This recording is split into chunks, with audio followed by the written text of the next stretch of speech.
এখন বোনের প্রশ্ন হলো, আমি অসুস্থ হয়ে গেলেও কি স্বামীর সে নির্দেশ মানতে হবে কিনা? উত্তর হলো না। যদি এই পর্যায়ের হয় যে আপনি শ্বশুর শাশুড়ির সেবা করতে গিয়ে আপনি সুস্থ না থাকেন, এই পর্যায়ের আপনার সেবার প্রশ্ন আসে, তো আপনি নিজেকে অসুস্থ করে ফেলে তারপরে শ্বশুর শাশুড়ির খেদমত করতে হবে, এত কঠিন নির্দেশ ইসলাম আপনাকে দেয় নাই।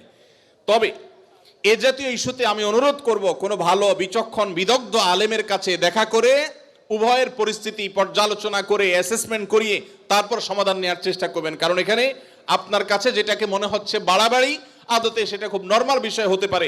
এজন্য তৃতীয় পক্ষের কারোর সহযোগিতা নিলে সেটা সবচেয়ে ভালো হয়।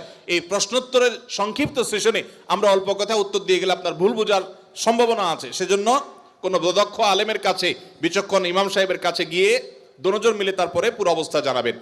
শরীয়ত মৌলিকভাবে মেয়েদের জন্য শ্বশুর শাশুড়ির খেদমত করাকে ফরজ ওয়াজিব করে নাই, কিন্তু স্বামীর প্রতি তার যে শ্রদ্ধা ভালোবাসার দাবি আছে, সেই দাবি থেকে যে স্বামীটা সারাদিন আমার সংসার সন্তানের উন্নতির জন্য কষ্ট করে, সেই স্বামীটার অগোচরে তার উপরে কর্তব্য তার বাপ মার সেবা করা। তিনি যেহেতু আমার কাজে গেছেন, আমি তার জন্য একটু হেল্প করলাম, তার হয়ে একটু কাজ করলাম।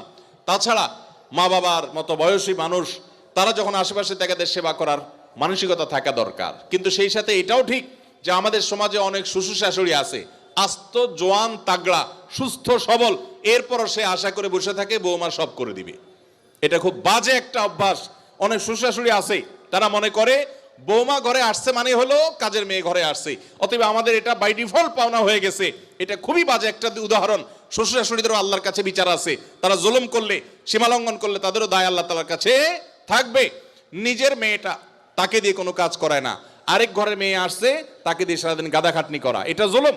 অতএব জুলুমও করা যাবে না। আবার বোনরা শ্বশুর শাশুড়িদেরকে ইগনোরও করবেন না। আল্লাহ তাআলা আমাদেরকে আল্লাহর নির্দেশকে যথাযোগ্যভাবে মানার তৌফিক দান করুন।